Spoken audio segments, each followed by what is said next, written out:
Oi, pessoal, boa tarde. Estamos de volta para continuar falando sobre zoologia.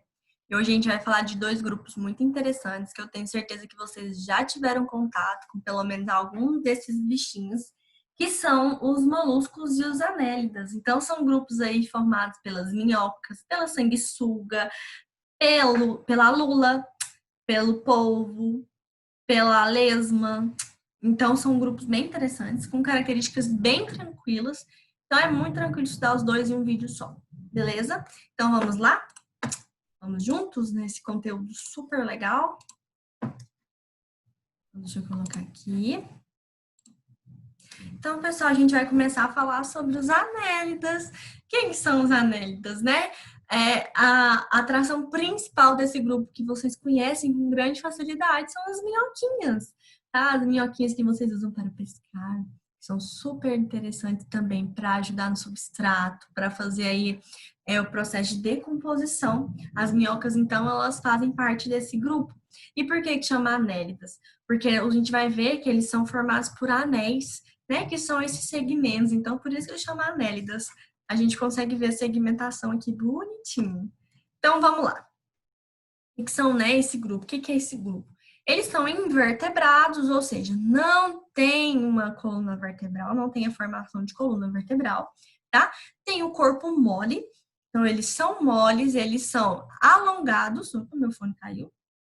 Eles são alongados e cilíndricos, na maioria das vezes.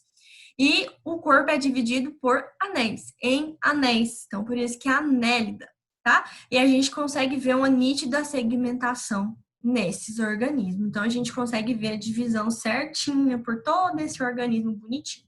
Então, aqui eu tenho uma minhoquinha na terra, e a gente consegue ver cada anel, cada segmentação dela, né? Super interessante. Então, a gente tem algumas classes desse grupo que são bem interessantes a gente falar. A primeira classe é os poliquetas. Olha só. Esses aqui é mais difícil a gente ver. Por quê? Porque a grande maioria deles, na verdade, eles são marinhos, então eles são animais aquáticos, né, considerados vermes marinhos, e ele tem uma grande quantidade de forma, uma grande quantidade de estruturas, certo? Aproximadamente a gente tem de espécies desse grupo mais de 8.000. Então já são mais de 8.000 espécies identificadas desses indivíduos desse grupo. Então, embora a gente não conheça tanto, a gente percebe que é um grupo até bastante estudado, tá? E normalmente eles são pequenos, medida em cerca de 10 centímetros, mas dependendo, a gente consegue encontrar espécies que chegam até 1 metro de comprimento. Então, eles são bem grandinhos, certo? A gente tem o corpo segmentado, então a gente consegue ver a divisão dos anéis dele bonitinho. A gente tem em cada segmento uma projeção carnosa, como a gente pode ver aqui mais grossinha, mais gordinha, tá? Essa projeção carnosa, em que vai dar origem, né? Que vai desenvolver o que a gente chama de remo. Então, como ele é aquático, a gente vai ter remo para ele nadar bonitinho. E a gente dá o nome para esse desenvolvimento de parapódio. Então, o que é o parapódio? É essa segmentação capaz, não é segmentação, mas essa estrutura capaz de remar, capaz de andar, de nadar, tá bom? Então, a gente tem, né, a segmentação, a formação dos parapódios aqui bonitinho. E aí a gente tem alguns nomes que a gente dá para o primeiro segmento, para os segmentos realmente verdadeiros, né, e para o último segmento aqui. Então, esse primeiro segmento aqui, a gente chama ele de prostômio, que é onde vai estar a boca, vai estar os nervos, tá? Depois a gente tem os outros segmentos que são peristômios, que é todo o desenvolvimento aqui do animal, que a gente chama de segmentação verdadeira, por quê? Porque é o comprimento dele. E a gente tem o último segmento aqui, que é, né, o sistema excretor, onde ele excreta as substâncias que ele se alimentou, que a gente chama de epigídeo, tá bom? Então, ai, que legal, a gente precisa saber disso. É interessante vocês saberem disso, que a gente vai falar, eu vou falar para vocês esses nomes em todas as classes, tá? Então, a primeira segmentação é prostômio, a segmentação verdadeira a gente chama de peristômio e a última aqui de pigídeo. Beleza? Então, como que é a respiração desse grupo? Como eles são aquáticos, eles vão ter a presença de brânquias. Então, eles vão respirar por brânquias, tá? Muito semelhante ao peixe, porque eles também respiram por brânquias, eles fazem a filtração de oxigênio por brânquias, tá? E eles têm sexo separado, então eles vão ter organismos femininos e organismos masculinos. tá bom? O próximo grupo é um que vocês conhecem muito, que é o oligoqueta. O que é esse oligoqueta?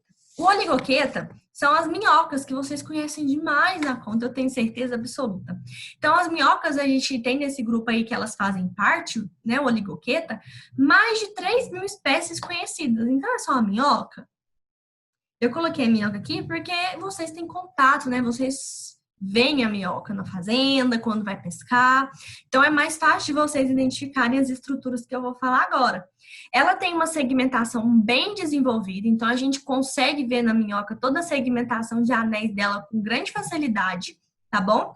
Ela não vai ter os parapódios, então ela é sem parapódios, não tem aquela formação de estrutura carnosa e depois dos parapódios, tá?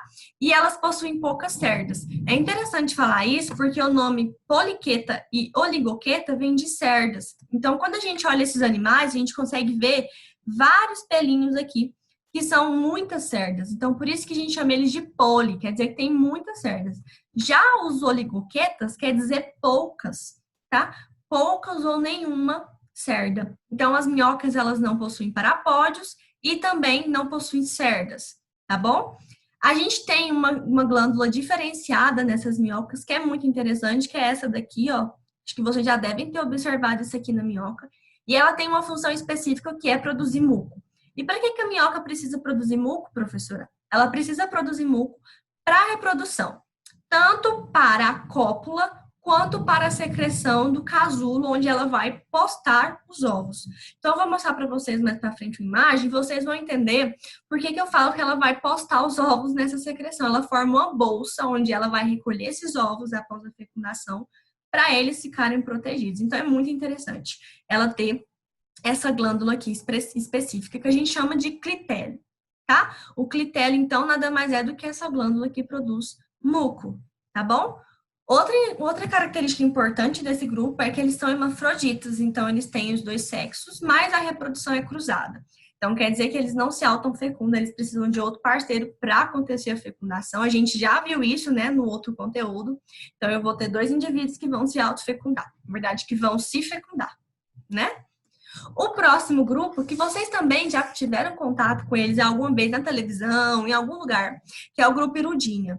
Esse grupo, ele é o menor, assim, grupo, assim, formado por cerca aí de 500 espécies identificadas, e uma das mais conhecidas é o sanguessuga, tá? Que é usada aí medicinalmente, tem várias clínicas que usam isso para ajudar na circulação, né?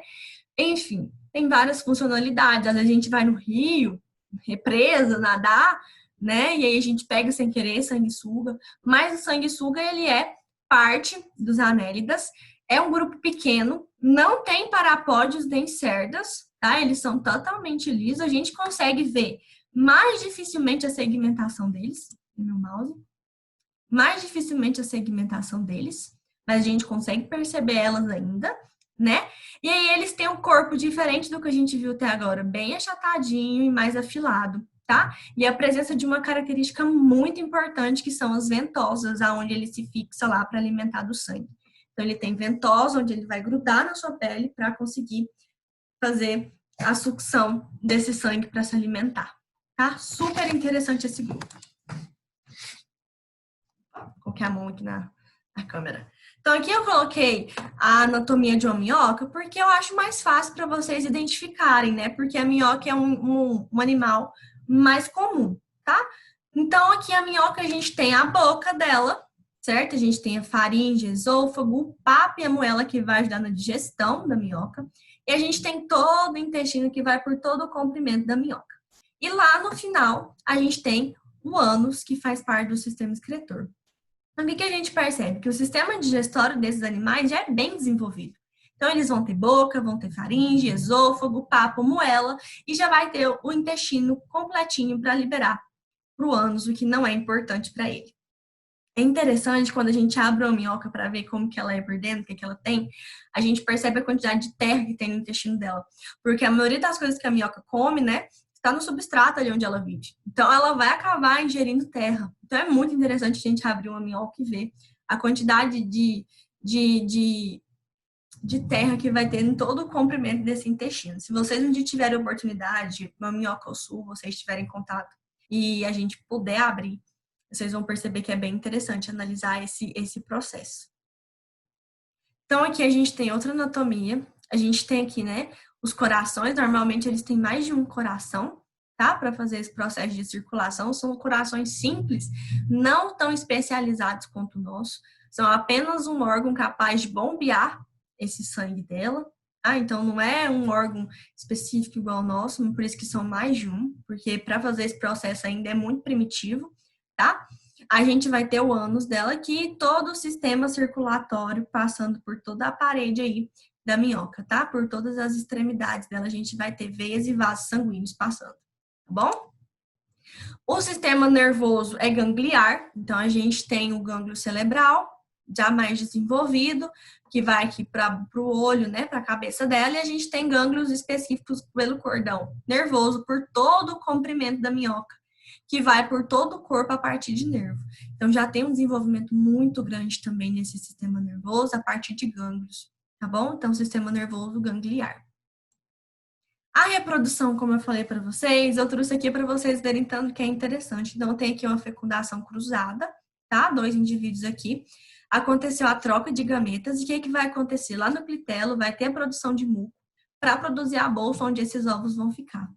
Então, aconteceu a troca de gametas, né? Teve a postura de ovos. Esses ovos, eles vão ser depositados nessa bolsa mucosa, e essa bolsa, ela vai passar por todo o corpo da minhoca até chegar na extremidade, onde ela sai, e aí vai acontecer o desenvolvimento desses ovos. Quando é clodem já bonitinho, super seguros e saudável. Então, o clitelo lá que eu falei para vocês, ele tem principalmente essa função. E é muito interessante, né? Pensar que a minhoca consegue ter uma bolsa produzida por ela mesma para proteger seus ovos, para que eles fiquem seguros aí até a eclosão deles. Muito interessante. O próximo grupo que a gente vai ver é os moluscos. Os moluscos também eu tenho certeza que algum de vocês já teve contato com os famosos caramujos e jogou sal neles. Eu sei que você já jogou sal no caramujo alguma vez na sua vida. Infelizmente, a gente faz isso, né? Aí depois a gente vai se dar com dó deles, porque a gente vai perceber que eles já têm nervos, eles já têm sistema nervoso, e a gente percebe o que eu fiz com esse bichinho. Então, a gente vai ver os moluscos agora. São animais de corpo mole também, então eles ainda continuam sendo animais de corpo mole, mas tem uma característica diferente, que é a capacidade de serem envoltos por uma concha. Então, eles vão ter uma concha que vai servir como proteção, como casa para eles e que vai dar certa rigidez. Então, esses animais, né, em vantagens aí aos anélidas, eles vão ter uma vantagem de que tem mais segurança. Por quê? Quando é necessário, a gente vê o caramujo, por exemplo, quando ele se sente com medo, o que ele faz? Ele entra para dentro da concha. Porque a concha é mais rígida do que o corpo dele, que é muito frágil, porque é mole, tá?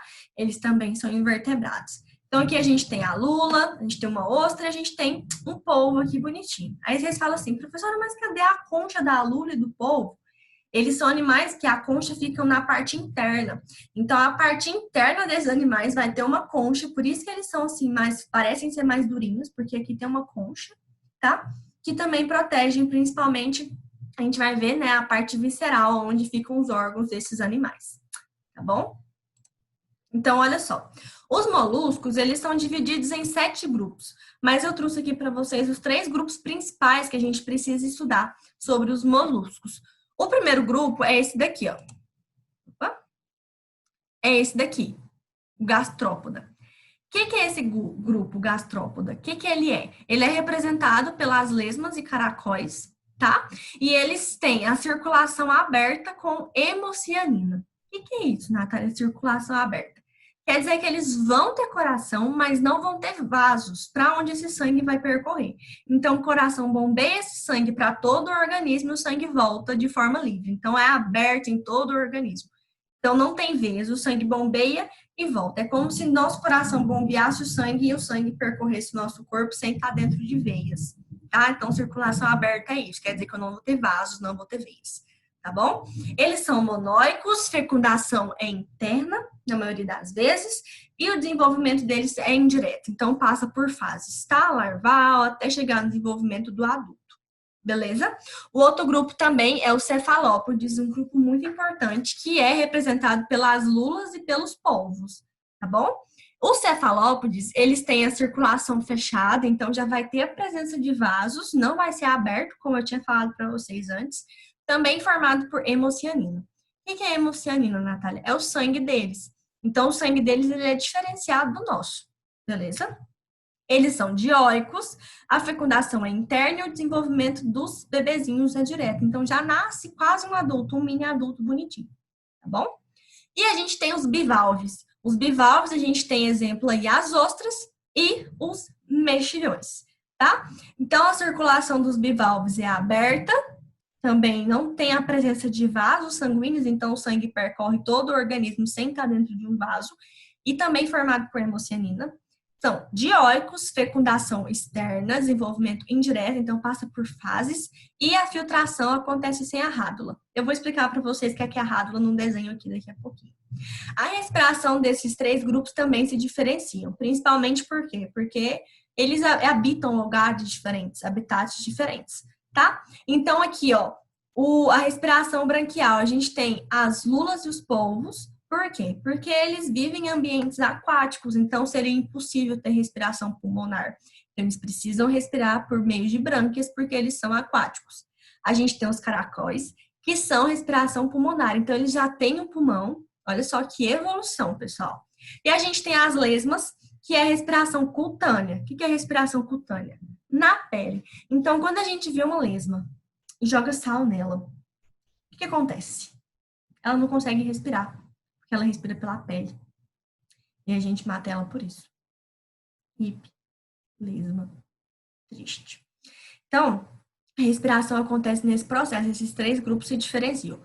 Outra característica. Quando a gente fala bivalves, quer dizer que normalmente são duas conchas. A ostra não é assim, bonitinha, os mexilhões, tá? Bivalves, duas conchas. Cefalópode normalmente quer dizer que a concha, né, dá a estrutura aí para a cabeça, para todo o organismo dele. Então, ele tem aquela estrutura bonitinha, redondinha, assim, de polvo, né? Que a gente vê nos desenhos animados e nos filmes, beleza? E gastrópoda quer dizer que a concha recobre todo o sistema ali, toda aquela massa visceral, todos os órgãos dele, beleza? A cabeça fica exposta. Então, aqui eu trouxe para vocês as estruturas anatômicas de um molusco. Gente, eu coloquei o caracol porque é mais fácil de vocês assimilarem, tá bom? Mas olha só para vocês verem a diferença. Olha a quantidade de órgãos que já tem. Olha a quantidade de estruturas que a gente tem. A evolução, ela é incrível de um animal para o outro. Quando a gente pega desde porífero até aqui, a gente fica assim, ó, como evoluiu, como a natureza é perfeita. Então, vamos começar aqui pela cabeça. A gente tem aqui a boca, tá? A gente tem sistema digestório completo. Então, a gente vai ter faringe, laringe, estômago, intestino, bonitinho, bonitinho, bonitinho, tá? A gente vai ter papo, a glândula salivar para facilitar na digestão. Olha só que evolução. A gente vai ter um poro genital, para onde acontece a fecundação cruzada, ou não, onde acontece a fecundação, né? A gente vai ter a presença de pênis e vagina, nesse caso aqui eu tô falando de organismos, né? Hermafroditas. A gente vai ter a bolsa reprodutiva, o oviducto, a glândula viscosa. Essa glândula viscosa serve para quê? Para produzir o muco, para facilitar a locomoção desses indivíduos. Vocês já perceberam que algumas lesmas, onde elas passam, fica um brilho na parede, no chão, a gente consegue ver o rastro dela todinho. Por quê? É como se ela liberasse esse muco para ela escorregar. Então, ela fica paradinha lá, parece que ela nem tá andando. Então, ela anda devagarzinho porque ela libera o muco, escorrega. Fica mais fácil ela andar. Libera o muco, passa por isso. Então, essa glândula viscosa, ela tem essa função de produzir esse visco para ela conseguir andar. Por isso que, às vezes, fica aquele caminho todo de onde ela passou e a gente consegue ver de onde ela veio, tá? A gente vai ter a presença de pés. Esses pés aqui desses animais têm uma característica muito interessante, que eles conseguem adquirir formas diversas, né? Porque eles são maleáveis. Então, eles conseguem subir em muro, pedra, tronco de árvore, independente da forma, tá? A gente vai ter o ducto diferente, que também faz parte do sistema reprodutor. A gente vai ter a presença do coração, bem mais desenvolvido, tá? A gente vai ter a presença do rins, do estômago, a gente tem a presença do fígado, Do pulmão, olha o tamanho do pulmão, bonitão aqui, bem desenvolvido. O ânus, que fica aqui bem aqui na parte extrema da concha. E a gente vai ter aqui um poro respiratório, onde ele vai conseguir respirar e mandar para o pulmão esse ar, esse oxigênio que ele respirou. No tentáculo, a gente vai ter lá em cima, na extremidade dele, o olho, onde ele consegue observar e ver as coisas. E o olho aqui no tentáculo facilita muito para ele, porque ele tem uma visão muito maior do que se fosse aqui perto da boca, né? Então ele consegue ver com uma capacidade muito maior. E aí os que eu pulei que eu vou falar agora em detalhe, tá? Então aqui, ó, a gente tem o manto. Esse manto é aonde eu vou ter a concha, eu vou ter o manto e eu vou ter os órgãos. Então é a divisão, é a parte que separa a concha dos meus órgãos, tá? Dos órgãos desses animais, desses indivíduos. E a concha, ela é secretada por glândulas que estão no manto. E essa concha, né? Nossa. E essa concha, ela não é um organismo vivo. Não faz parte do organismo vivo desse animal. Então, conforme esse animal cresce, a concha fica pequena. Alguns animais abandonam a concha velha enquanto secretam uma nova, outros vão apenas aumentando a concha para conseguir sobreviver, tá? Então, eles têm a capacidade de secretar. Às vezes a gente acha uma concha de um caramujo, né, vazia, a gente pensa, ah, morreu. Às vezes não morreu, às vezes ele só trocou de concha para aumentar o tamanho dele, porque aquela concha já não estava mais cabendo às suas vísceras, ou seja, os seus órgãos, ele precisava trocar. Então, eu vou ter o manto, e nesse manto, né, que fica entre a concha e as vísceras, eu vou ter glândulas que vão secretar, a partir de cálcio, essa minha concha, que vai servir como proteção para minhas vísceras, para o meu organismo, para o meu indivíduo. Então, a gente erra em pensar que aquela concha, ela é apenas uma estrutura que a gente pode quebrar. Na verdade, ela é muito fina, né? Ela tem capacidade de proteção, sim, mas quando a gente quebra, a gente pode estar afetando vários outros órgãos do animal. Então, por isso que a gente tem que ter todo cuidado, tadinho com eles.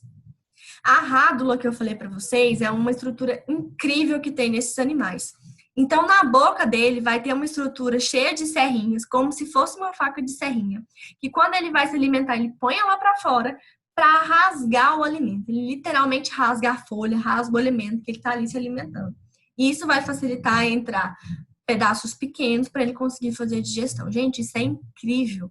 Ele tem a capacidade de lá na sua boca de cortar esse alimento. Então, ele já tem a formação de uma rádula de dentes para conseguir quebrar, tá? Então, a rádula, ela tem essa função. São serrinhas que saem, ele põe ela para fora para rasgar o que ele está comendo e conseguir digerir. Sensacional. A reprodução deles, aqui eu coloquei dos caracóis para ficar melhor, né? Dos caramujinhos. Então, eu tenho primeiro a aproximação dos adultos, a gente vai ter depois o início do acasalamento, eles vão ali namorar um pouquinho, né? Eles vão se conhecer, a partir daí a gente vai ver que agora os animais eles já vão ter todo um processo para acontecer a reprodução, né? E aí a gente vai ter alguns que fazem até corte, que é a corte, a conquista. Então aqui eles vão se aproximar, vão acasalar e aí vão embora, tá? Aí cada um vai pro seu canto.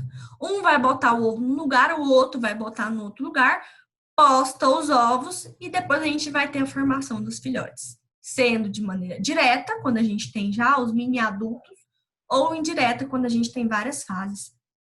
Incrível, incrível esses animais. Eu sou simplesmente... Deixa eu parar aqui. Ah, voltei. Eu sou simplesmente apaixonada nesse grupo, porque embora a gente pense assim, ah, o caramujo, ele não tem função lá no meu quintal, a minhoca serve só para pescar. A gente vai ver que eles têm uma evolução muito grande. Lembra do porífero que ele só conseguia filtrar? Nem tinha sistemas direito? Olha só quantos sistemas tem o caramujo, quantos órgãos ele tem. Olha a minhoca, tanto de evolução que eles têm, o sanguessuga, né? Então a gente consegue ver uma evolução muito grande desses animais. Por isso eu amo zoologia. Por isso que eu falo para vocês que é interessante demais. Porque quando a gente pega um animal e vai vendo o desenvolvimento deles, né, de cada grupo, a gente para e pensa assim, nossa, que interessante, que legal, porque teve uma evolução, não foi uma coisa parada. teve um desenvolvimento entre eles. Então, agora a gente vai ver animais muito mais desenvolvidos. A gente vai entrar em artrópodes, que é o próximo grupo, e vocês vão ficar perplexos da evolução que tem esses insetos, do que eles já vão apresentar, certo? Por isso que a biologia é sensacional. Espero que vocês tenham gostado da aula de hoje. A gente volta na próxima quarta-feira com artrópodes. Qualquer dúvida, vocês me procurem. Até sexta, eu acredito que eu já consigo colocar para vocês um resumo, tá? Para vocês conseguirem pegar lá no Instagram. Mas façam as anotações de vocês, coloquem o que vocês acharam importante, tá bom? Deixem seu like aí. Um grande beijo e até mais!